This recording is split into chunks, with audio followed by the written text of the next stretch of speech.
For 20 years, a town kept a secret, not because they didn't know, but because they chose silence. A veteran Navy SEAL returned to accept an inheritance from the woman who raised him. But the forest had been waiting. Beneath a dying house, under water and wood, a truth had been sealed away by one decision, made in fear. But his dog stopped, refusing to move, as if it could feel something still waiting in the dark. The deeper they went, the clearer it became.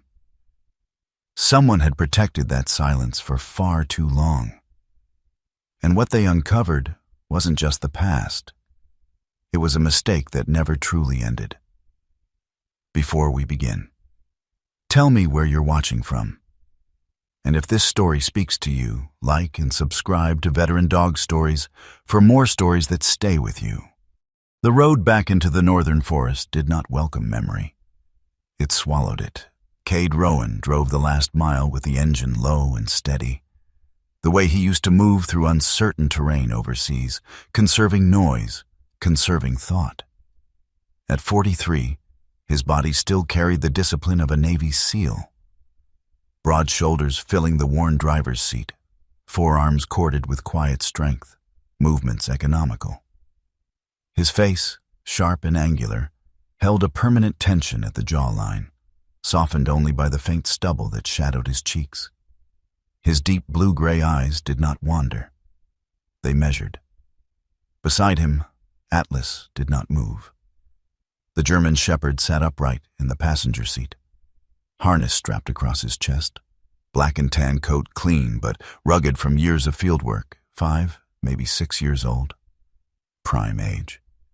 His posture was balanced, controlled, but there was something different today. His ears were forward, rigid. His gaze was not scanning the road. It was fixed, ahead. Cade noticed. He always noticed. "You smell it too?" he muttered under his breath. Atlas didn't respond. Not with movement, not with sound. But his stillness deepened. The trees closed in as the road narrowed, tall pines and birch leaning inward as if they had grown together over time to guard something. Sunlight filtered through in fractured beams, painting the dirt road in pale gold and shadow. It should have felt alive. Instead, it felt quiet in the wrong way.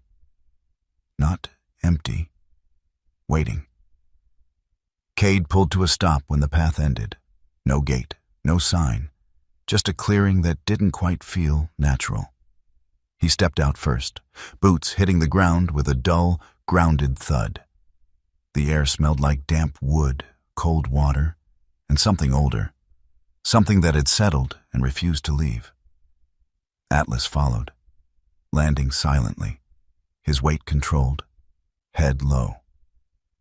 Then the house revealed itself. It wasn't sudden. It didn't rise like a structure. It emerged.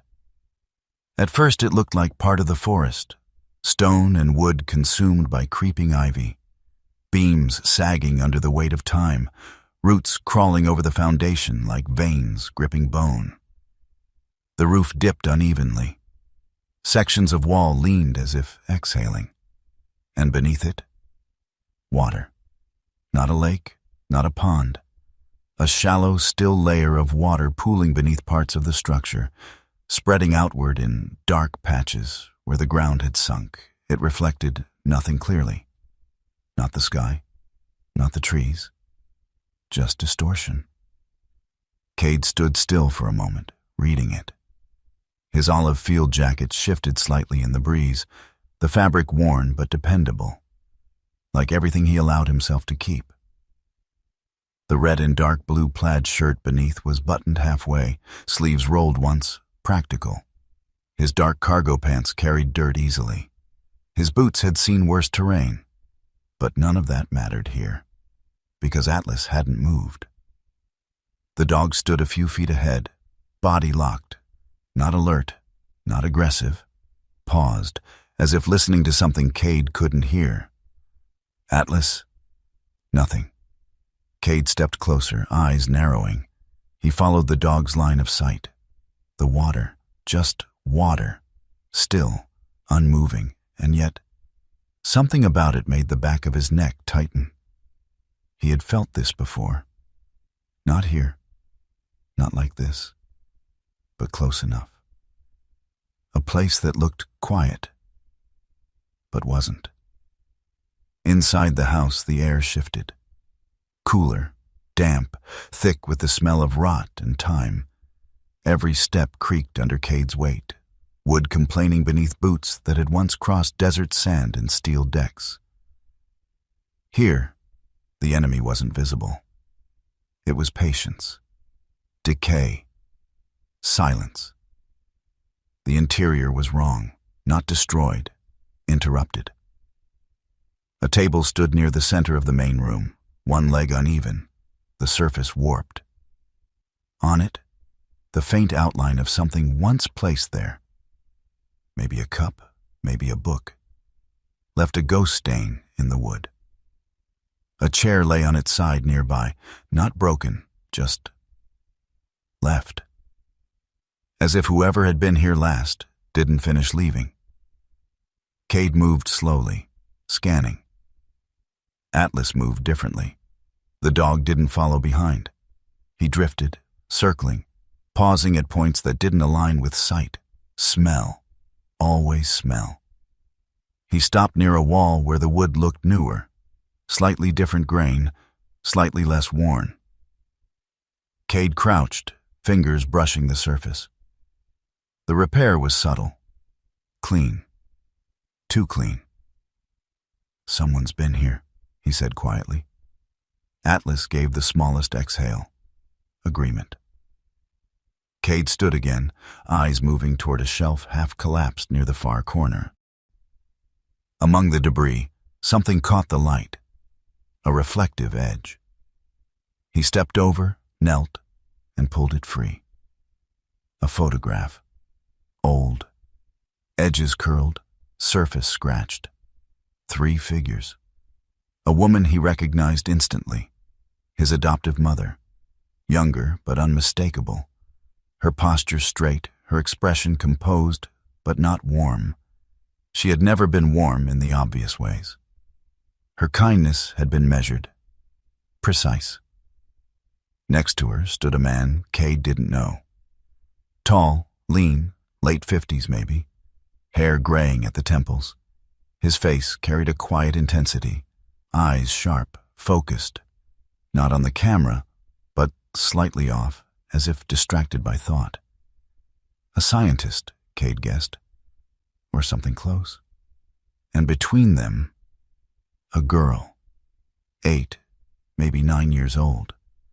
Thin, light brown hair falling past her shoulders. Her posture was uncertain, shoulders slightly forward, as if she wasn't used to being photographed. But her eyes were fixed on the man beside her. Trust. Not forced, real. Cade flipped the photo, one word written in fading ink, Ivy. Behind him, a sound. Soft. Not wood, not wind, water. Cade froze. Atlas reacted first. The dog's head snapped toward the far wall, toward the section where the water pooled just beyond the foundation. His body lowered slightly, weight shifting forward, not in aggression, but in focus. Then he did something Cade had never seen him do without command. Atlas stepped backward. One step, then another, and stopped, blocking Cade, not letting him move forward. Cade frowned. Atlas. The dog didn't look at him. His eyes stayed locked ahead. Then, a faint shift. The surface of the water outside the wall rippled. Not from wind. Not from movement above. From beneath. Cade's chest tightened. Not from fear, but from recognition. This wasn't instinct. This was warning. The moment passed. The water stilled again. But Atlas didn't move. and Cade didn't forget. He circled the exterior of the house as daylight thinned into late afternoon. The forest shifted color, greens darkening, shadows stretching longer across uneven ground. The quiet pressed closer now, not empty, but aware.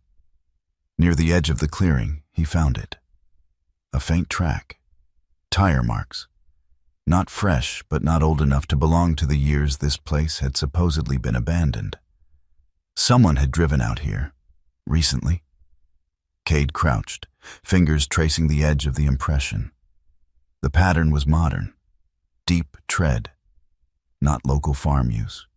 Deliberate. Atlas approached, nose low, inhaling slowly. Then he lifted his head, not toward the trail leading away, but back toward the house. Connection. Not departure. Return. Yeah, Cade murmured. They didn't just pass through. He stood scanning the tree line. Nothing moved. But that meant nothing. As the sun dipped, Cade returned to the main structure. The light changed everything. The house no longer looked abandoned. It looked concealed.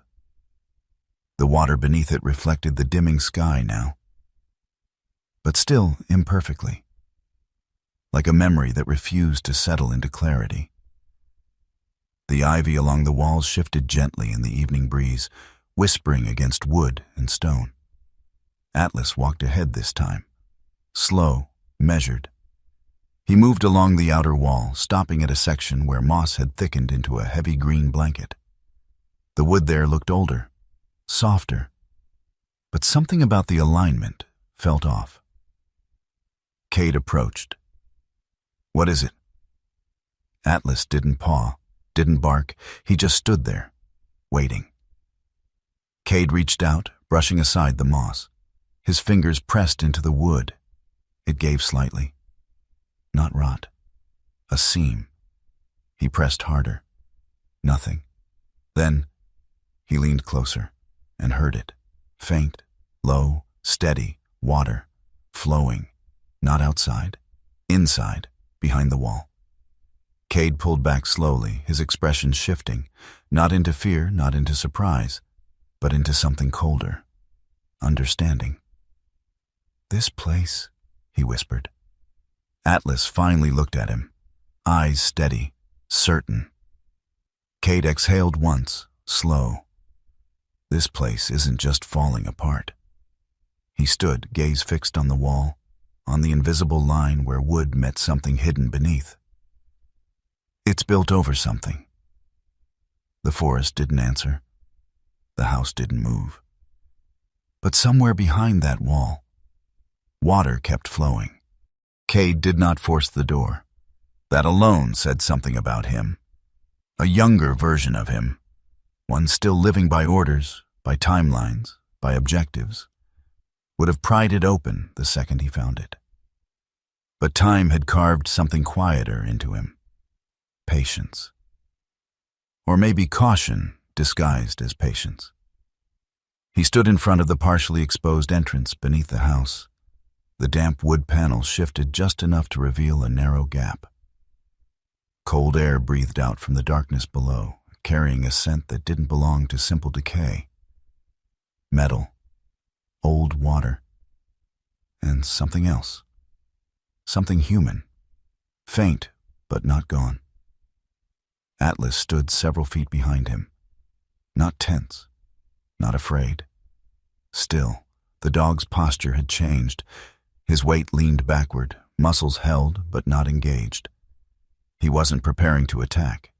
He was refusing. Cade turned slightly, glancing over his shoulder. You're not coming. Atlas didn't move, didn't blink. That was answer enough. Cade exhaled once, slow, then crouched and widened the gap. The wood groaned, but didn't break. Someone had reinforced it once, long ago maybe, but carefully, not meant to be obvious. The opening led down to a narrow stone staircase, slick with moisture, disappearing into shadow. Cade clicked on his flashlight. The beam cut into the dark. Then he stepped in. The air changed immediately. Cooler, denser. The kind of cold that didn't come from temperature alone, but from depth. From something buried too long. Each step down echoed softly. The sound absorbed more than reflected. The walls weren't raw earth. They were shaped. Smoothed in places. Reinforced in others. This wasn't a cellar. This was designed. Cade moved slowly, scanning as he descended. His boots found each step carefully, avoiding the slickest patches. He didn't rush. He never rushed blind spaces. At the bottom, the staircase opened into a narrow corridor, barely wide enough for two people side by side.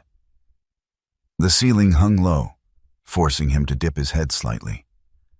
Water ran along one side in a shallow channel carved into the stone. Not flowing fast, just enough to whisper. He crouched beside it, running his fingers lightly through the stream, cold, clean, not stagnant. Drain system, he murmured. Not just drainage, control. The beam of his flashlight swept forward, revealing sections of the wall where metal brackets had once held something. Pipes, maybe, or storage units. Most of it was gone now. Removed. Not destroyed. Taken. Cade stood again, following the corridor deeper. The further he went, the more the structure revealed its purpose. This wasn't a hiding place built in panic. It was a system built with intention. A place meant to outlast something. Back above, Atlas had not moved from his position, but his ears shifted. Footsteps, light, controlled, not Cade. The dog turned his head toward the tree line. A figure emerged between the trunks, moving without hurry. A woman. She stopped just at the edge of the clearing, studying the house before stepping forward. Elena Voss, 36, about 5'7", lean, built for movement rather than strength. Her moss-green ranger parka blended naturally with the forest, the fabric worn but maintained. Underneath, a gray knit sweater hugged close to her frame, practical against the cold. Dark outdoor pants, boots that had seen mud, roots, long hikes. Her chestnut brown hair was pulled back loosely, strands escaping around her face. Her skin carried the faint roughness of someone who spent more time outside than in. But it was her eyes that defined her. Sharp, observant, always measuring. She didn't trust easily. That much was clear before she even spoke. Her gaze dropped to Atlas. The dog watched her, unblinking. They held that silent exchange for a few seconds.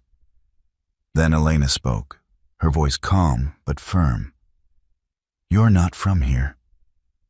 Atlas didn't react, but he didn't step back either. Elena's eyes flicked to the open entrance beneath the house, then back to the dog. "You let him go down there alone?" No answer. She stepped closer, slow, careful, not afraid, but respectful of distance. She crouched slightly, just enough to lower herself without threatening. Atlas shifted, not retreating, not welcoming, judging. "You're trained," she said quietly, studying him. "Military, maybe.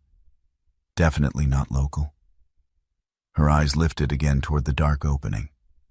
Then she stood. "He won't like me being here," she added under her breath. Still, she didn't leave. Below, Cade reached the end of the corridor. A small chamber opened up, wider than the passage, with a low ceiling and stone walls reinforced with metal plating in certain sections. The air felt heavier here. In the center sat a rectangular object, half buried in silt and debris. A container. Steel. Cade approached carefully, scanning the room first. No movement, No fresh disturbance, just time layered over intention. He crouched, brushing away the grime. The box was sealed, not locked in any conventional sense, but secured with pressure clasps. Old, rusted, but intact, waterproof. He hesitated for a second, not out of fear, out of instinct. Then he opened it. The sound wasn't loud, just a soft release of pressure. But it echoed. Not in the room, in him, inside the box. Not money, not valuables. Paper, stacks of it. Sealed in plastic, layered carefully. Cade pulled one bundle free, slicing open the edge. Handwritten pages. His breath slowed. He knew that handwriting, his adoptive mother's. But the first line he read made his chest tighten, not with recognition, but with something colder. If anyone finds this, it means I waited too long. Not we. Not they. I. Cade froze, eyes scanning further. The words weren't organized. They were fragments, thoughts written over time, not meant to be read in sequence. Harlan said the system would hold. They came sooner than expected. I thought I could manage it. I was wrong. Cade's jaw tightened. This wasn't just observation. This was confession. Behind him, a faint shift. Not from the corridor, from above, a distant creak, barely audible. Cade's head turned sharply toward the staircase. For a moment, the past and present collided. Because for the first time since entering the structure, he felt like he wasn't alone. He stood slowly, flashlight cutting back toward the corridor. Nothing. Silence returned. But it wasn't empty anymore. He gathered the bundle of papers, resealed the container as best he could, then moved back toward the stairs. Faster now, controlled but no longer lingering. Above ground, Elena had stepped closer to the entrance. Not inside, just close enough to look. Atlas stood between her and the opening. Not aggressive, but firm. She crossed her arms, watching him. You're not going to let me in, are you? Atlas didn't move. Elena exhaled through her nose, almost amused. Didn't think so. Then, footsteps from inside. Atlas turned instantly, tension snapping into place. Cade emerged seconds later, climbing up into the fading light. He stopped when he saw her. She didn't step back, didn't smile either. They looked at each other like two people who had already decided not to trust, but hadn't decided what to do about it. You went in, she said. Yeah, you shouldn't have. Cade studied her. And you are? Elena Voss. She gestured vaguely toward the forest. Ranger. This land falls under my watch, or what's left of it. Cade nodded once. Cade Rowan. Her eyes flicked to the dog. I figured. Silence stretched. Then she pointed toward the structure. That place isn't just old wood and bad foundation. It's layered. Water systems, reinforced sections. Whoever built it knew exactly what they were doing. I noticed. And whatever they built it for, she paused, eyes narrowing slightly. They didn't want it found easily. Cade held her gaze. Or they wanted it found by the right person. Elena didn't smile, but something in her expression shifted. Not trust, not yet, but interest. The light was almost gone now. The forest darkened into deep blue shadow, shapes blending together. The house stood behind them, silent again. Cade looked once more at the entrance. Atlas stepped back beside him. Not blocking anymore, but not relaxed either. Just ready. Cade slipped the papers into his jacket. We're not done here, he said quietly. Elena followed his gaze. No, she replied. We're just starting to understand how much we don't know." The forest answered with silence. And somewhere beneath their feet, water kept moving. Morning did not break cleanly over the forest. It seeped in. Thin light sliding between branches, touching the house in uneven patches, never fully claiming it. Cade stood on the edge of the clearing, arms folded loosely, the folded pages from the steel box tucked inside his field jacket. He hadn't slept much, not from fear, from alignment. Things were beginning to connect in ways he didn't like. Atlas stood beside him, posture neutral but alert, nose working the air in slow, deliberate pulls. The dog no longer stared at the house the way he had the day before. Now he moved in small arcs, tracing invisible threads only he could follow. Elena approached from the tree line, boots quiet on damp soil. She had tied her hair tighter today. The chestnut strands pulled back into a low knot, her face sharper in the morning light. There was less distance in her expression now, but not trust. Not yet. Just purpose. "You're heading out," she said, glancing at the trail that curved away from the clearing. Cade nodded once. "There's someone I need to find." "Elias Wren." He looked at her, not surprised. "You know him?" "I know of him." She crossed her arms, shifting her weight. "He doesn't talk to people anymore. Hasn't in years." "People still try?" Elena gave a faint shrug. "Not the ones who want answers. They stopped a long time ago." Cade adjusted the strap of his pack slightly, though it carried little. He didn't need much. "I'm not asking for answers," he said. Elena's eyes lingered on him for a second. "That's not how it works with him." Cade didn't respond. He just started walking. Atlas followed immediately. After a brief hesitation, Elena fell in step behind them. The cabin sat near a shallow ridge, where the forest thinned just enough to let in more light. It was smaller than Cade expected. Wooden, weathered, but intact. Smoke did not rise from the chimney. No sound came from inside. But it was lived in. You could tell by the small things. A stack of cut wood near the side. A bucket half filled with rainwater. A set of worn boots left just outside the door. Toes pointed outward as if their owner expected to step back into them soon. Cade approached slowly, stopping just short of the door. Atlas moved ahead of him.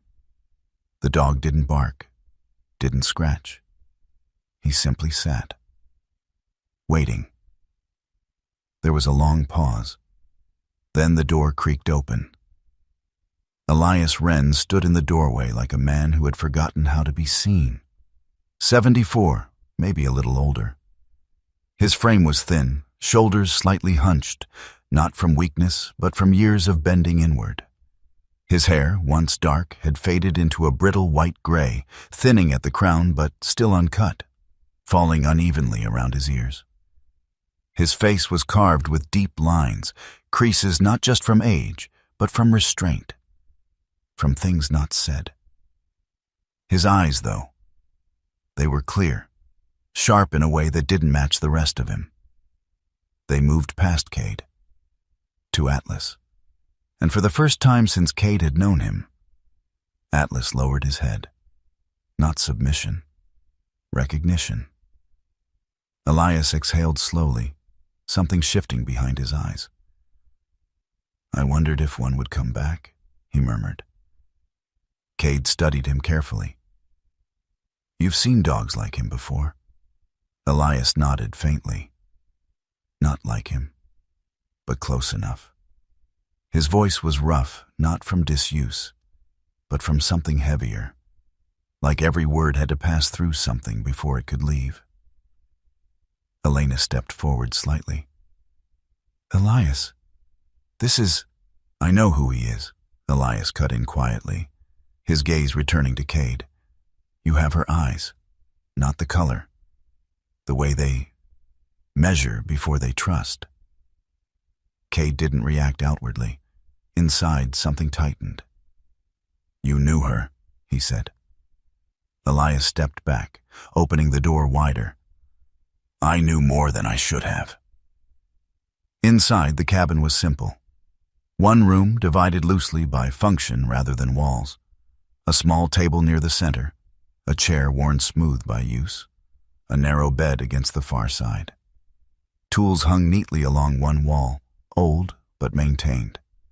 Not for show, for necessity. Elias moved slowly, but not weakly. Every step had intent. He gestured to the table. "Sit." Cade remained standing. Elena leaned against the wall instead. Atlas lay down near the doorway. But his eyes never left Elias. The old man noticed. "They don't forget," he said quietly, "even when we do."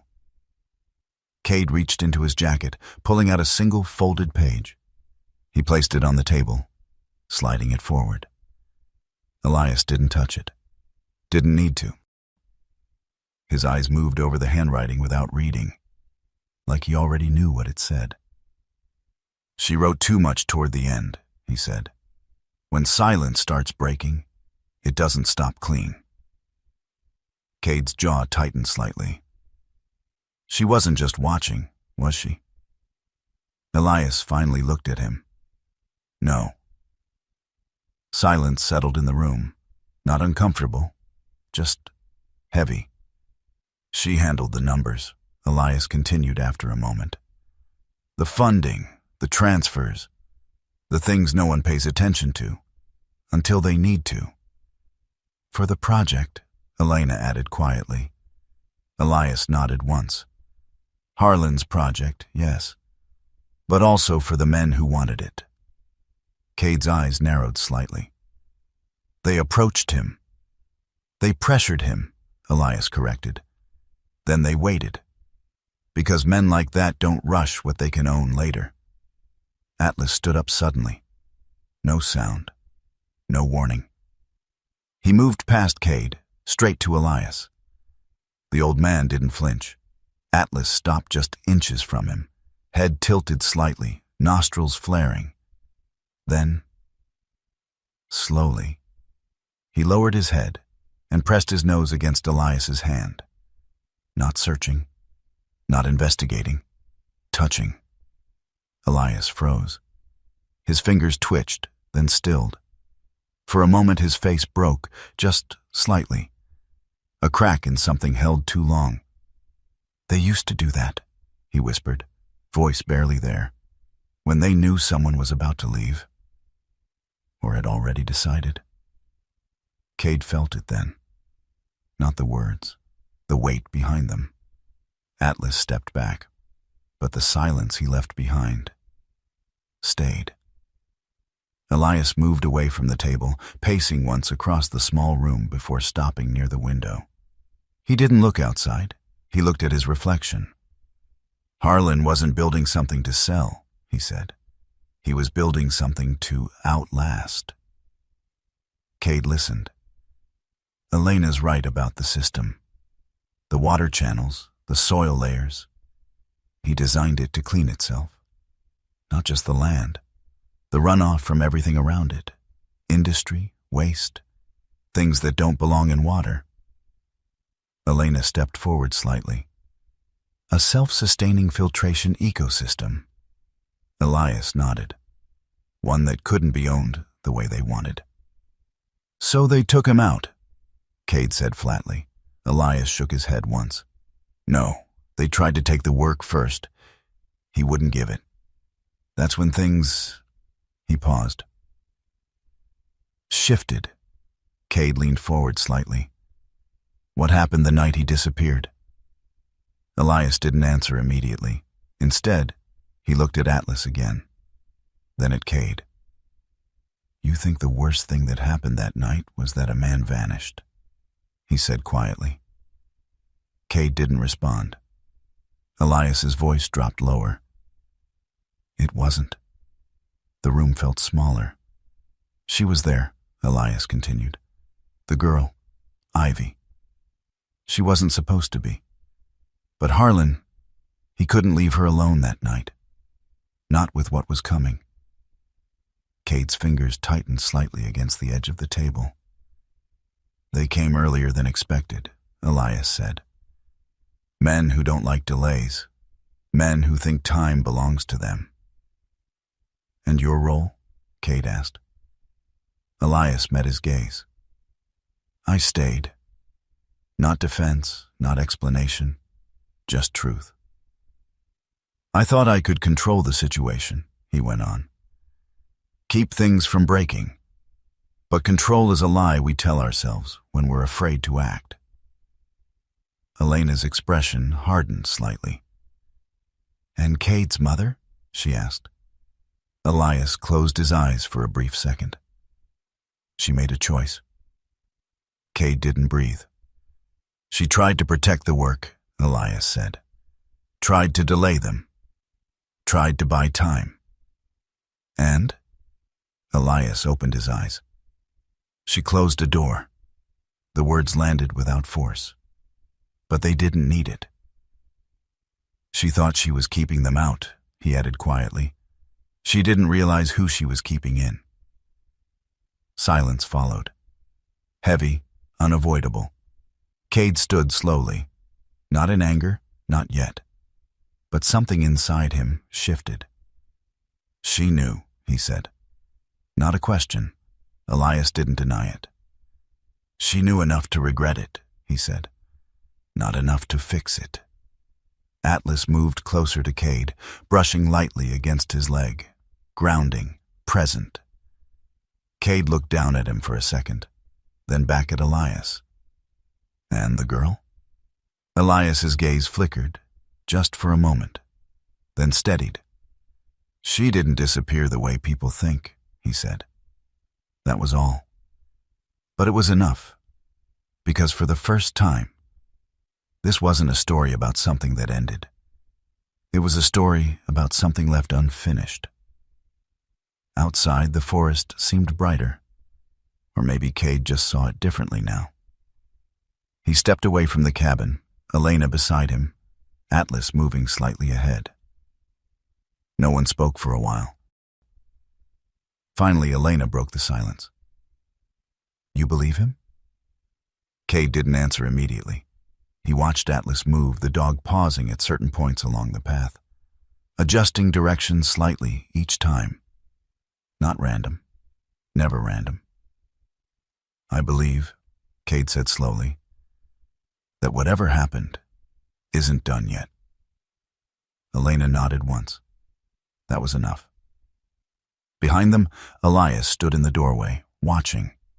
Not calling them back, not stopping them, just watching. Like a man who had already made his choice long ago, and now had to live with what came after. The forest held its breath that afternoon. Not in silence, but in restraint. The kind that came before something gave way. Cade stood at the edge of the greenhouse ruins, hands resting loosely at his sides, though nothing in him was relaxed.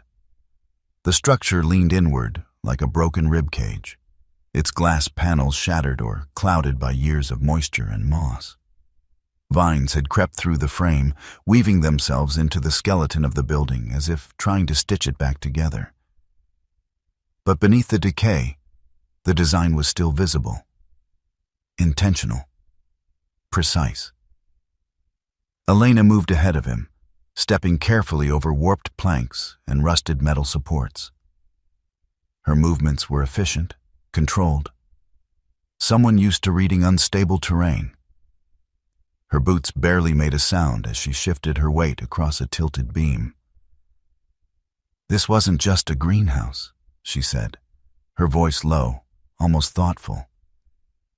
Look at the layout, the irrigation lines. See how they angle downward? Cade followed her gaze. The ground sloped slightly toward the center, where a depression had formed over time. The soil there was darker, more saturated. Not random pooling, engineered flow.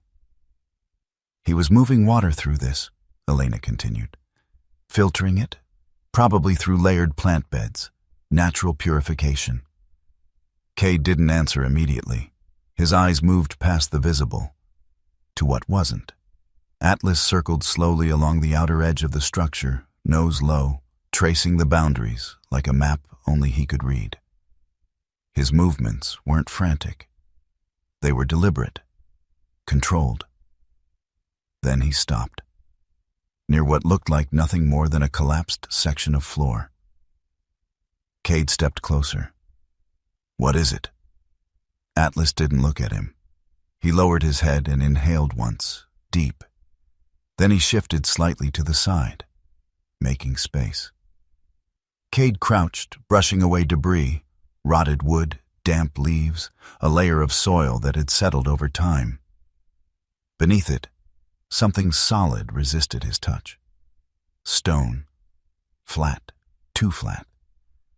"Elena," he called. She came over, kneeling beside him. Together, they cleared more of the surface, revealing a rectangular slab, its edges faintly outlined by seams that had been hidden well. "A hatch," she said quietly.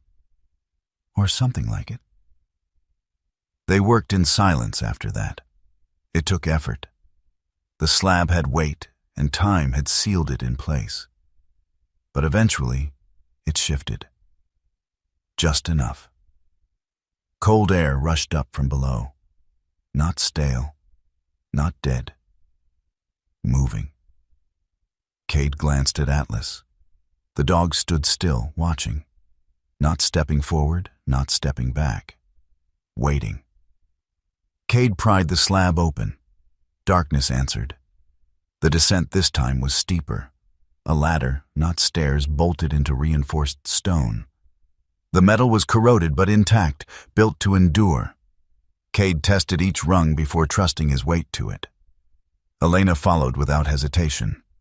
Below, the space opened into something larger than either of them expected. Not a corridor, a chamber. The walls were lined with shelving units, many of them collapsed, their contents scattered or lost to time. But others remained intact, sealed containers, stacked neatly, protected by layers of plastic and insulation. At the center stood a table, and on it, a device. Old, dust-covered, but unmistakable. A video recorder. Cade approached slowly, his breath steady, but his chest tight. "This is it," Elena murmured. "This is where he kept the real work." Cade reached out, brushing dust from the surface of the device. The power source was dead, but the casing had been preserved. "Help me find a backup," he said. They searched the room carefully. It didn't take long. A secondary unit, portable, sealed, rested inside a reinforced case beneath the table. Cade opened it, revealing a compact playback screen. He hesitated. Not from doubt, from knowing. Then he powered it on. The screen flickered. Static. Then, a face appeared. Dr. Harlan Wren. He was older than in the photograph, his hair thinner, his face more lined, but the same intensity burned in his eyes. He sat at the same table they now stood beside, shoulders squared, gaze fixed forward. "If you're watching this," he began, voice calm but strained beneath the surface, "then I failed to keep this contained." Elena shifted slightly beside Cade. "They came earlier than expected," Wren continued, "not with force, but with certainty. They believed time was already on their side." The recording cut briefly, then resumed. "Ivy is safe, for now. I've moved her to the secondary passage. She knows to stay quiet. She understands more than she should." Cade's jaw tightened. The screen flickered again. Wren leaned closer this time, his voice lower. "They want the system, not to preserve it, but to control it. To patent what cannot be owned." A sound echoed faintly in the background of the recording. Not from the room, from outside.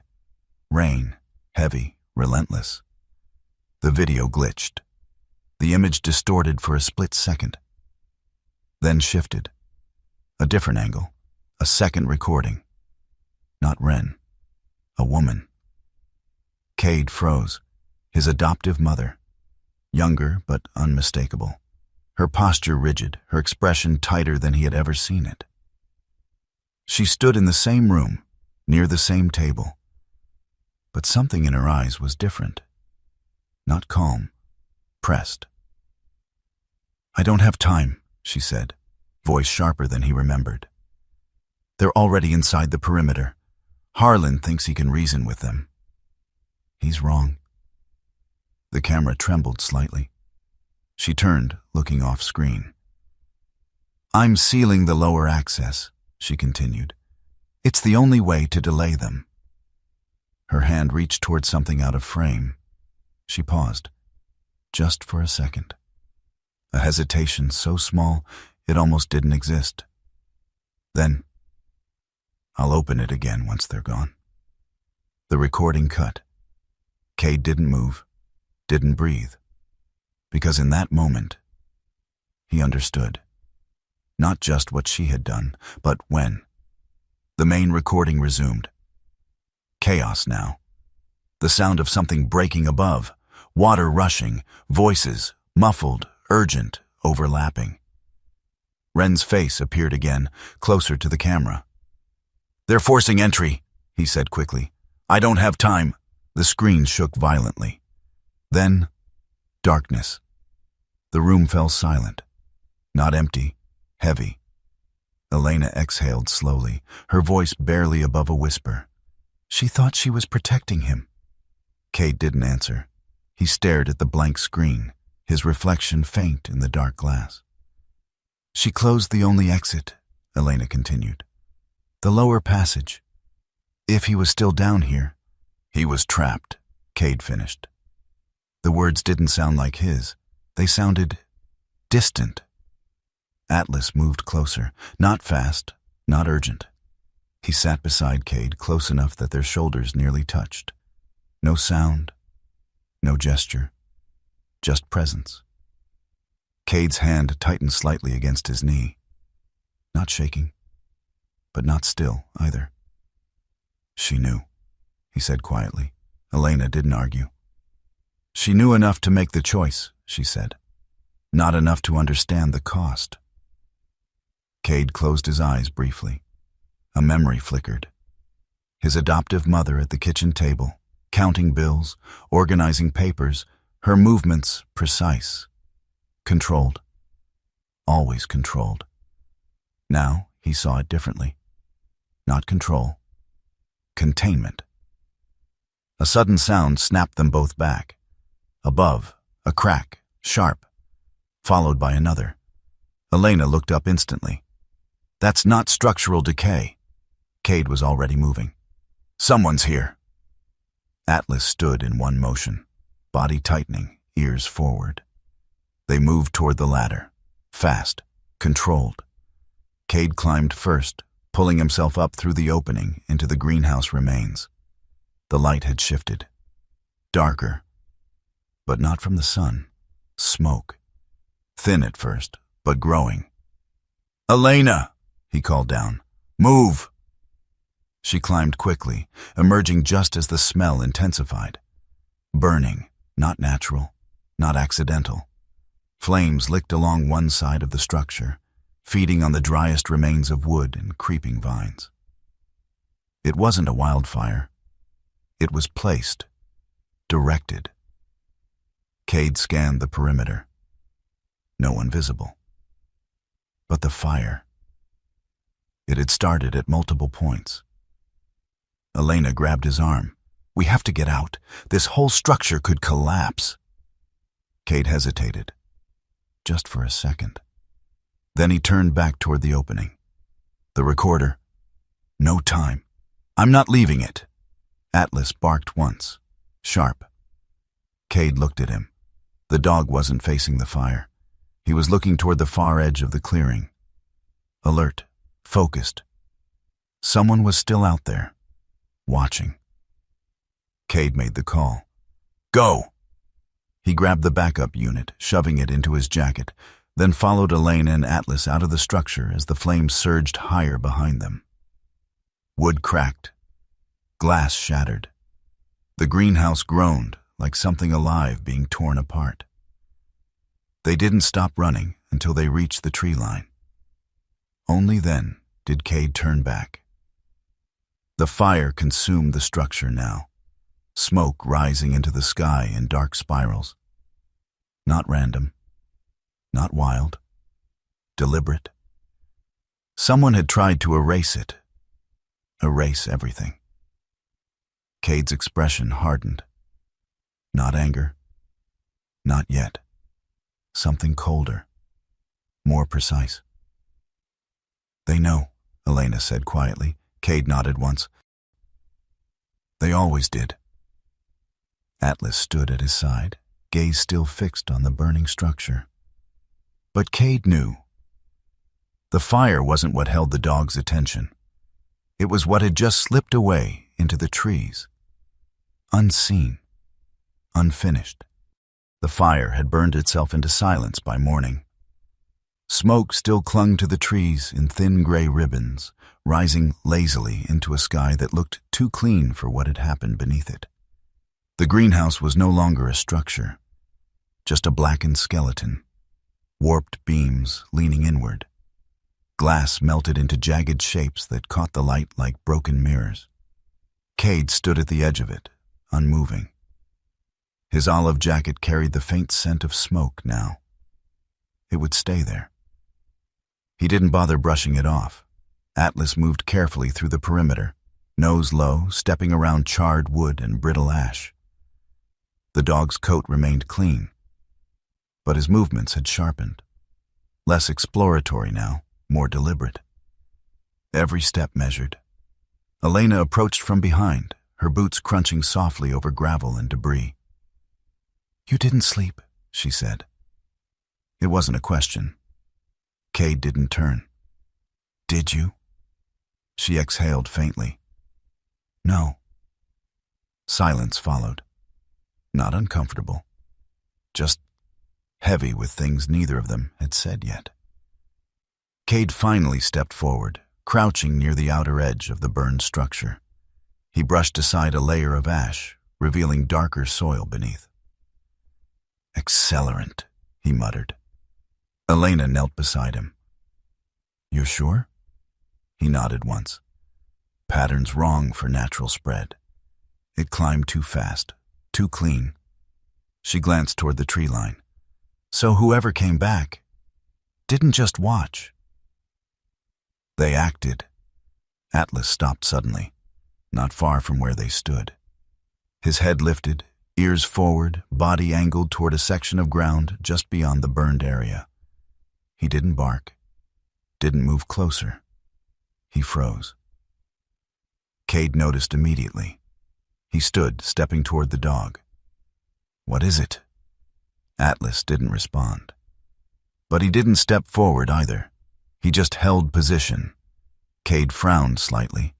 Then he stepped past him. The ground looked stable, just soil and debris, softened by moisture, but not obviously dangerous. Cade tested it with his boot. Firm. He shifted his weight forward. "Cade?" Elena's voice was sharp, but he didn't stop. Another step. Then a crack. Not loud, but deep. The ground beneath his foot gave slightly. Cade froze. Atlas moved. Not forward, sideways, placing himself directly in front of Cade, blocking him. The dog's body was rigid now, muscles tight, eyes locked, not on Cade, but on the ground ahead. "Back," Elena said quietly. Cade didn't argue this time. He shifted his weight backward slowly, step by step.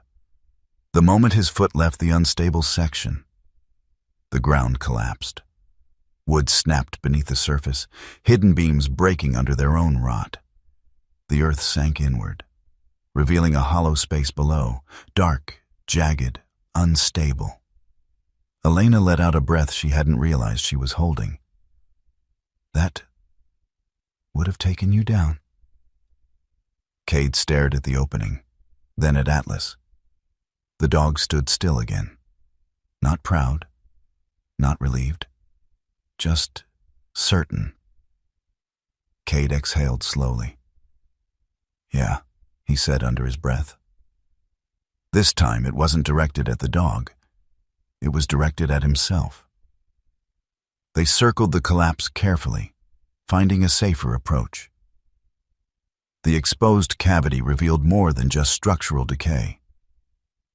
It revealed intent. Support beams had once reinforced the area beneath the greenhouse. Deliberate construction, now weakened over time. But among the debris, something else caught Elena's eye. "Wait," she said, crouching. She reached into the edge of the collapse, pulling free a piece of fabric caught between splintered wood. Small, faded, child-sized. Cade took it from her hand, turning it over. Soft material, worn thin with time. The stitching along one edge was uneven, as if repaired more than once. Atlas stepped closer this time, lowering his nose toward the fabric. He inhaled. Once. Then again. Longer, deeper. His posture shifted, not tense, not alarmed, but focused in a way Cade had learned to recognize. Connection. "This isn't just debris," Elena said quietly. "This was worn." Cade nodded slightly. "By a kid," he said. The word hung in the air longer than it should have. They didn't speak much on the way back to town. The road felt different now, not because it had changed, because Cade had. He drove slower, hands steady on the wheel, eyes fixed ahead. Atlas sat beside him, calm but alert, his presence grounding in a way Cade hadn't allowed himself to rely on before. Elena broke the silence first. "There's something you need to see," she said. Cade glanced at her briefly. "What?" She hesitated, not from uncertainty, but from weighing how much to say. "Records," she said finally.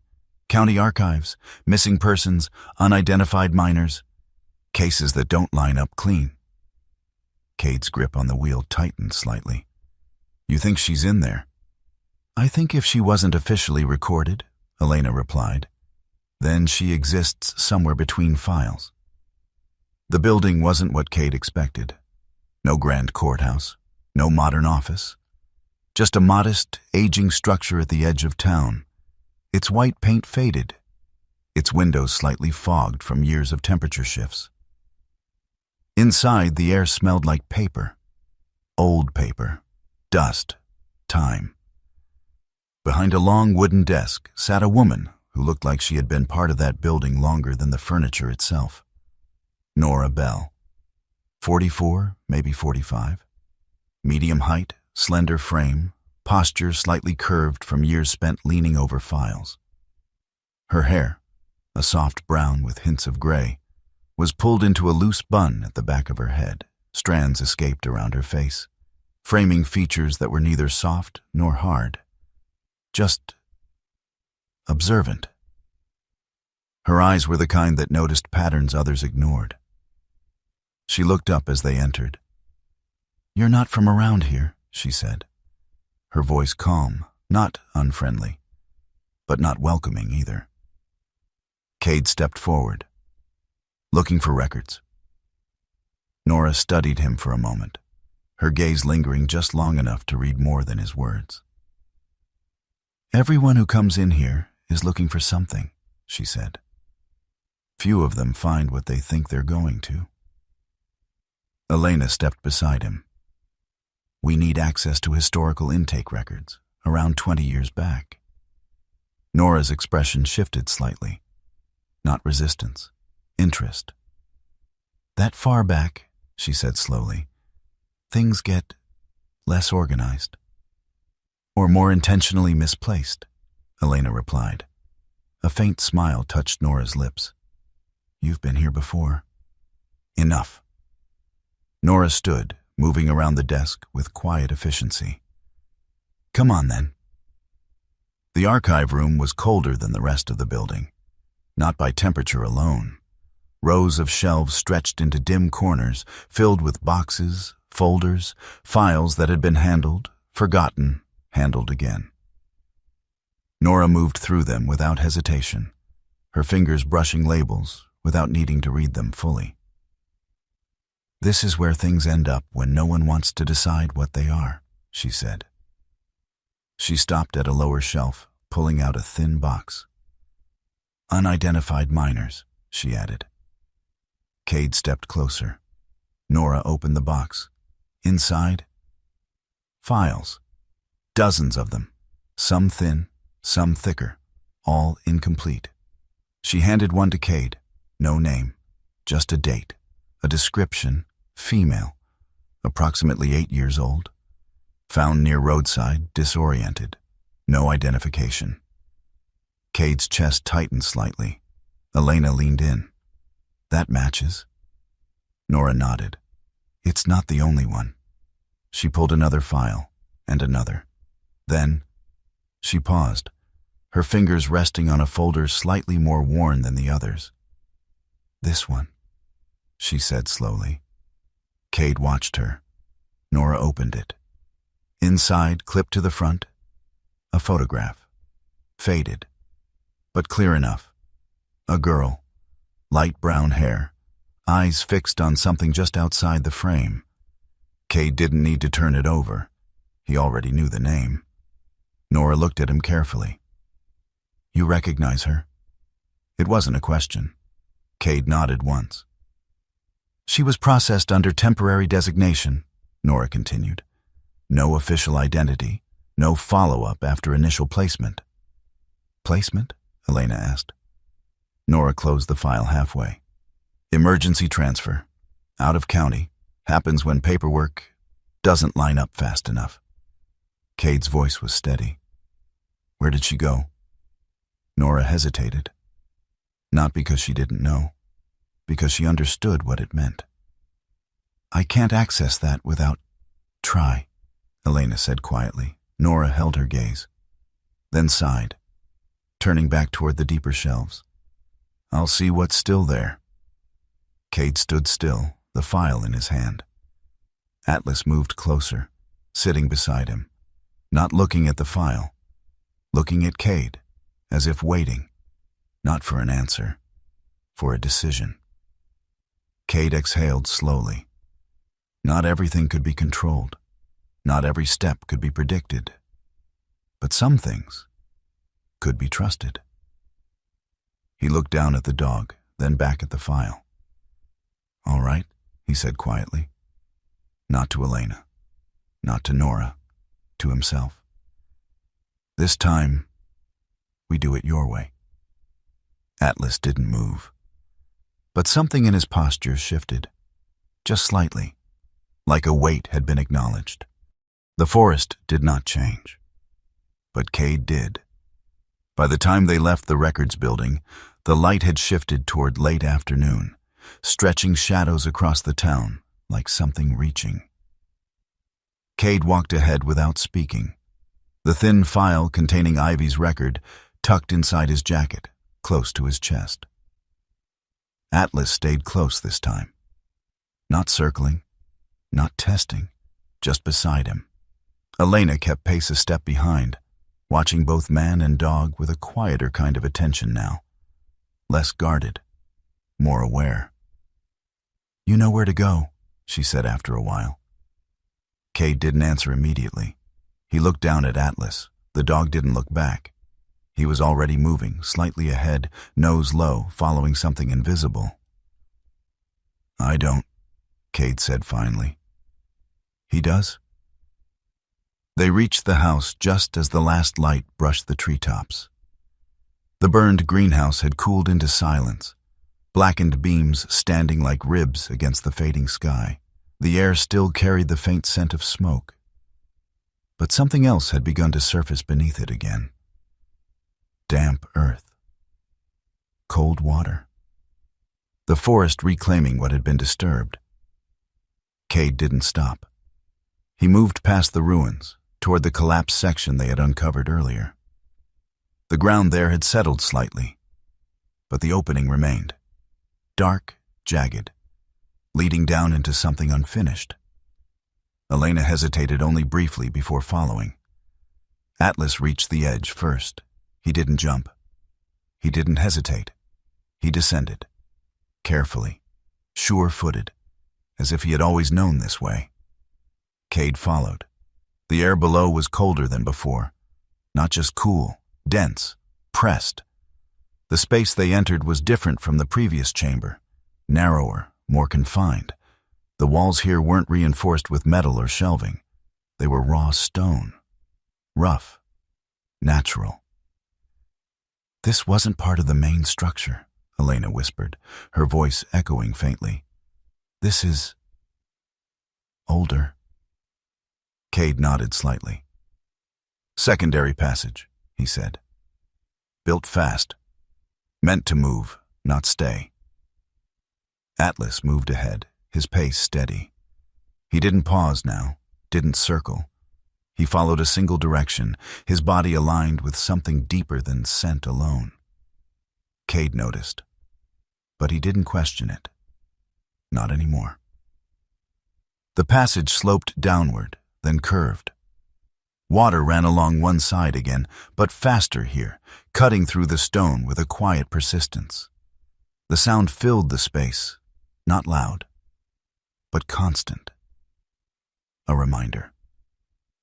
Movement never stopped, even when everything else did. Cade's boot slipped once on a wet patch, but he adjusted quickly. Elena moved with more caution, one hand brushing the wall for balance. "How far does this go?" she asked. Cade shook his head. "Far enough." That was the only answer that mattered. They reached a junction. Two paths. One narrow, almost sealed by fallen rock. The other wider, but darker. Atlas stopped. For the first time since entering, he hesitated. His head turned slightly, left, then right. Testing, reading. Cade stood behind him, waiting. No command, no push, just trust. After a moment, Atlas turned toward the narrower path, the one that looked almost impossible. Elena frowned. "That way barely holds." Cade stepped forward. "Then we moved slow." They had gone no more than 10 steps when Atlas stopped again. Not gradual, immediate. His body went rigid. Then he stepped backward, once, twice, until he pressed against Cade's leg. Cade froze. Not because of fear, because of recognition. This wasn't caution. This was refusal. Cade looked ahead. At first there was nothing. Just rock. Then a faint glint. Metal, half buried beneath debris. Cade crouched slowly, brushing away dirt and small stones. A cable, thin, tensioned, running across the narrow path at ankle height. Elena's breath caught slightly. "That's not old." Cade's eyes hardened. "No." He followed the line with his gaze. It disappeared into the wall. Improvised, recent. Someone had set it, not to warn, to trigger. He looked down at Atlas. The dog didn't move, didn't relax, just held position. Cade exhaled slowly. "You saved us again." Atlas didn't react, but the space between them shifted, just enough. Cade carefully stepped over the wire, guiding Elena behind him. They moved slower now, not because the path demanded it, because someone else had been here, recently, and they hadn't come to preserve anything. The tunnel opened suddenly, not into a room, into space, a natural cavern carved by water over years, maybe decades. The ceiling rose higher here, allowing their breath to expand again. Light filtered faintly from somewhere above, thin and distant. At the far end, an opening. Not large, but clear, a way out. Cade moved toward it, his steps measured. Atlas followed close. Elena stayed just behind. Halfway across the cavern, a voice. "Stop there!" Calm, controlled, not raised, but final. Cade didn't turn immediately. He already knew. Declan Shaw stepped into view from the shadow near the opening. He looked unchanged, even here, even underground. His charcoal coat was clean, untouched by dirt or moisture. His posture straight, composed. His face, sharp, controlled, carried no sign of urgency, only intention. Behind him stood another man, younger, broader, wearing outdoor gear that blended more with the environment, dark jacket, boots, gloves.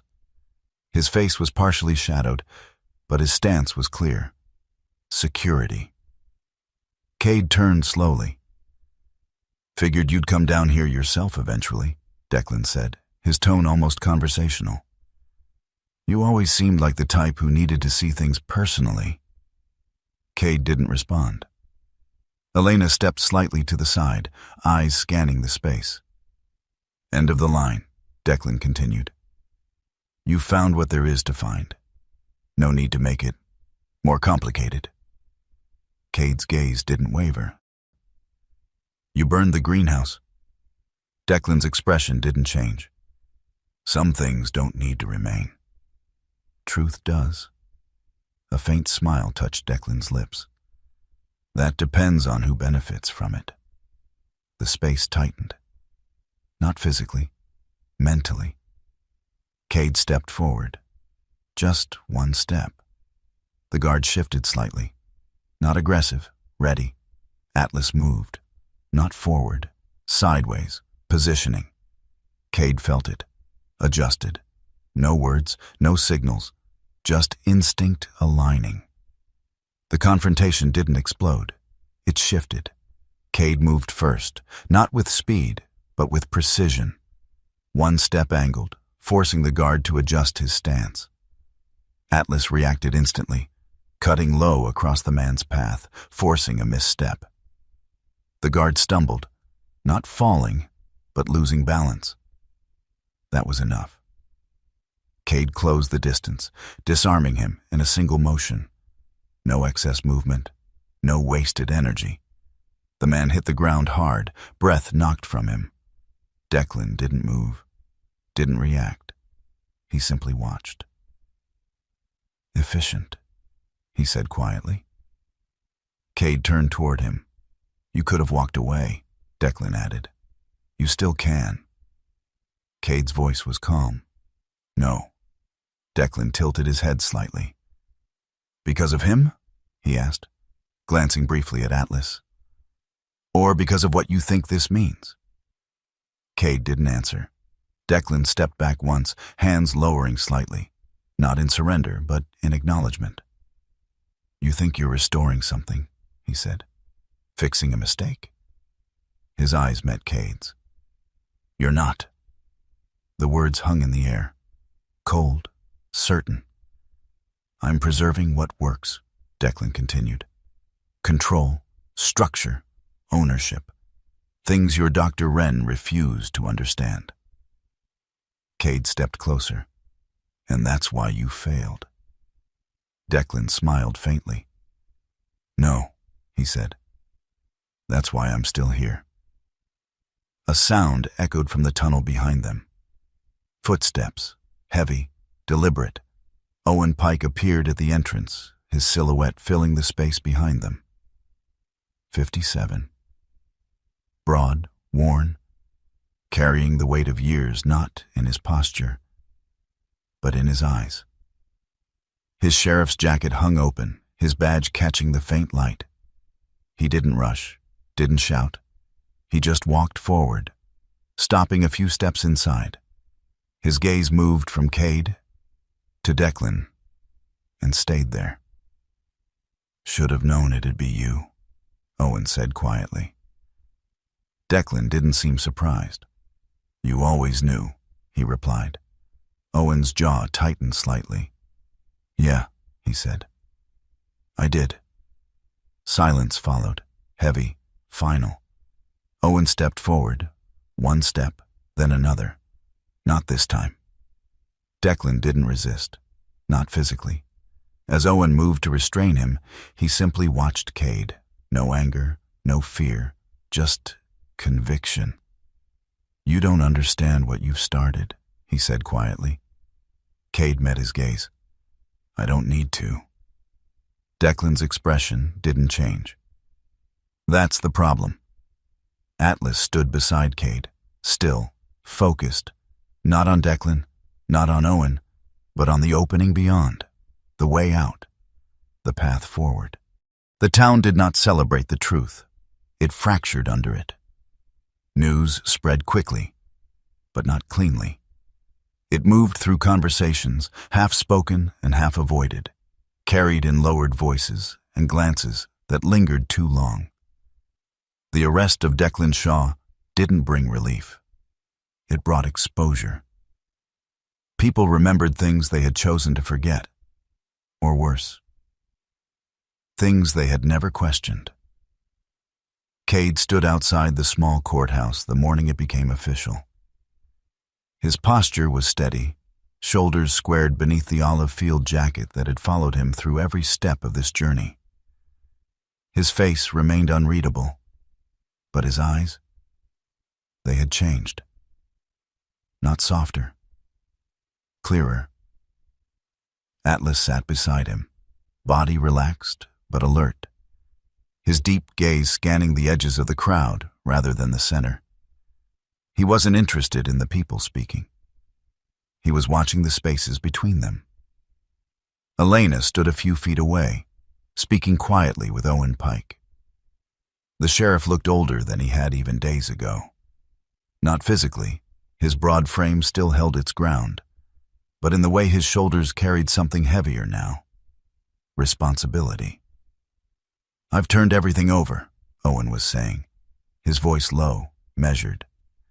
"State investigators, environmental agencies, they're going to tear through every inch of this." Elena nodded. "They should." Owen exhaled slowly. "Yeah, they should have a long time ago."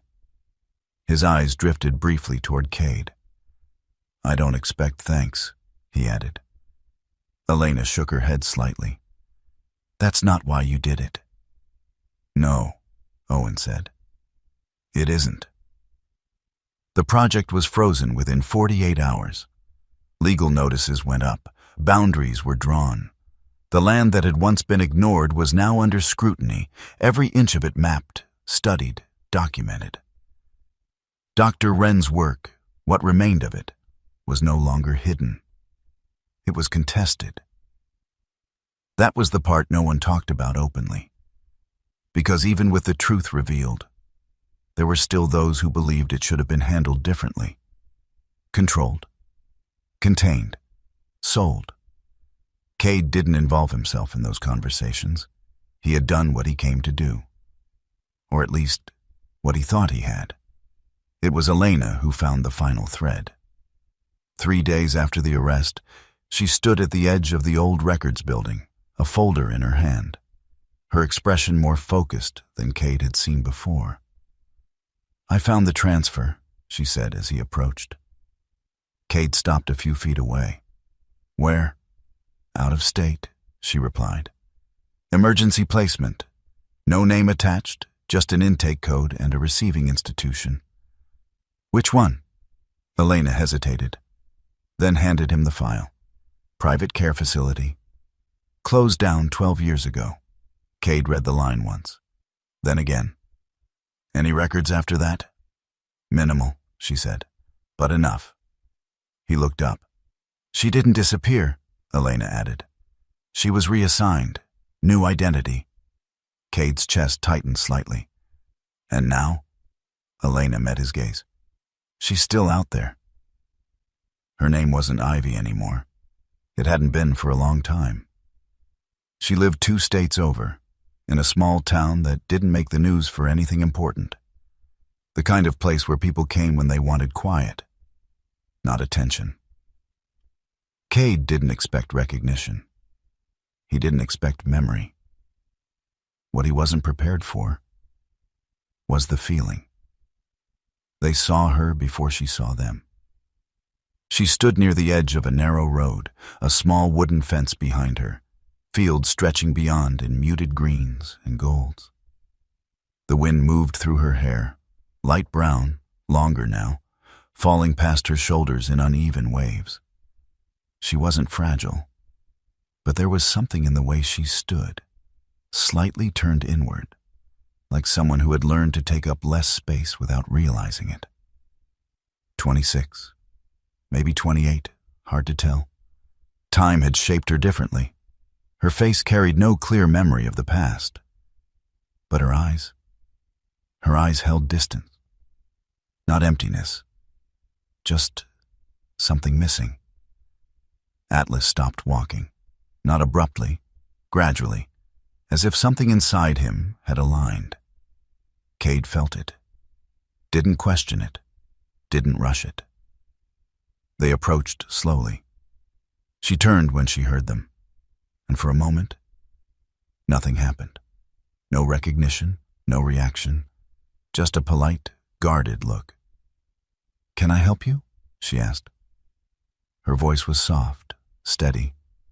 Cade opened his mouth, then stopped, because Atlas moved. The dog stepped forward, slow, deliberate, not invading her space, not demanding attention. He stopped just within reach and sat, the same way he had that first day at Elias's door, waiting. The woman's eyes dropped to him. Something shifted, not in her expression, deeper. Her hand moved without instruction, fingers brushing lightly against the top of Atlas's head. The dog didn't move, didn't react. He simply leaned into the contact. Just enough. And in that moment, something broke. Not loudly, not visibly, but real. Her breath caught slightly, her fingers stilled. She said softly, her voice uncertain now. "That's strange." Cade watched her carefully. "What is?" he asked. She hesitated, then shook her head, almost dismissing it. "Nothing, just feels familiar." She pulled her hand back slightly, studying Atlas again. "I've never seen him before," she added quietly. Atlas looked up at her, and for the first time, he made a sound. Not a bark, not a whine, something softer, almost recognition. Her name now was Lena Hart, a name given to her, not chosen. She lived alone, worked at a small local library, kept routines that didn't invite disruption. Her life was quiet, structured, contained, safe, but not complete. Cade didn't tell her everything, not at once. Some truths had to be approached, not delivered. They spoke for a long time, about small things first, where she grew up, what she remembered, which was very little before a certain age. 8, she said, frowning slightly. That's when things start making sense. Before that, it's just pieces. Cade nodded. That matched. Everything. Elena filled in the gaps carefully, explaining just enough to open the door without forcing it wide. And through it all, Atlas stayed close, not guarding, not watching, present. When they returned to the house days later, Lena walked slower than the others, not out of fear, out of something harder to define. Recognition without memory. The structure stood as it always had, aged, rooted, imperfect, but no longer silent. not entirely. Lena stepped onto the edge of the clearing, her gaze moving over the house, the ground, the water beneath. She didn't speak, didn't ask questions. She just stood. Then slowly, she moved toward the water. Cade watched her, didn't interfere. Atlas followed at a distance, not leading, not guiding, allowing. She knelt at the edge, her reflection breaking across the surface. Her fingers hovered just above it, then touched. The water rippled outward, and something in her expression shifted. Not memory, not fully, but feeling. "I've been here," she whispered. Not a question, a statement. Cade exhaled slowly. "Yes," he said. "You have." Time moved differently after that. The house didn't become new, it didn't heal all at once. But it changed. Work began. Not reconstruction, but restoration. Careful, intentional. Elena coordinated with the environmental teams, preserving what could still function of Wren's system. Owen ensured the legal boundaries held firm, no longer bending under pressure. And Cade, he stayed. Not because he had nowhere else to go, but because this place, this unfinished story, was no longer something he could walk away from. At the end of it all, he stood again where he had first arrived. At the edge of the water, Atlas beside him. The surface was still, but different. Not empty, reflective. Cade looked down. For the first time. He didn't see distortion. He saw the sky, clear, open, and beneath it, something deeper, a shadow, faint, unresolved, not threatening, not urgent, just there, a reminder that some things the forest didn't give back, not completely. Cade nodded slightly as if acknowledging it. Not everything had to be uncovered. Not everything had to be solved. Some things were meant to remain. Sometimes the miracles we wait for don't arrive as light from the sky or voices in the wind.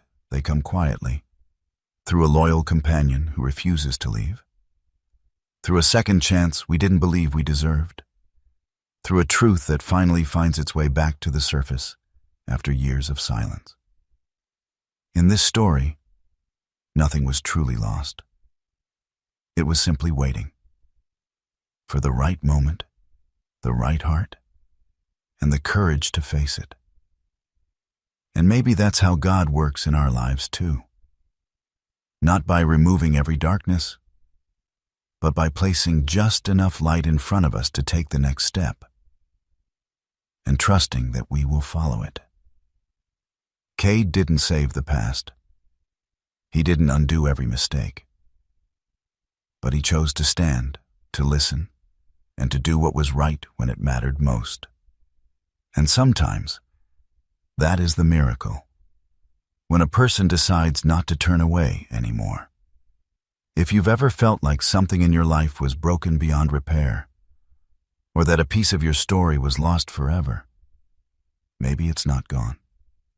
Maybe it's waiting for you to come back to it with faith, with courage, and with a heart that's willing to see again. Take a moment today to reflect on your own life. Is there something you've been avoiding? Something unfinished? Something that still calls to you in quiet ways? If this story touched you, share it with someone who might need to hear it. Leave a comment and tell us where you're watching from and what part of the story stayed with you the most. And don't forget to subscribe to Veteran Dog Stories for more journeys of loyalty, truth, and redemption. May God watch over you, guide your steps through every unknown path, and bless you with peace, strength, and the courage to keep going, even when the road is quiet and unclear, even when the road is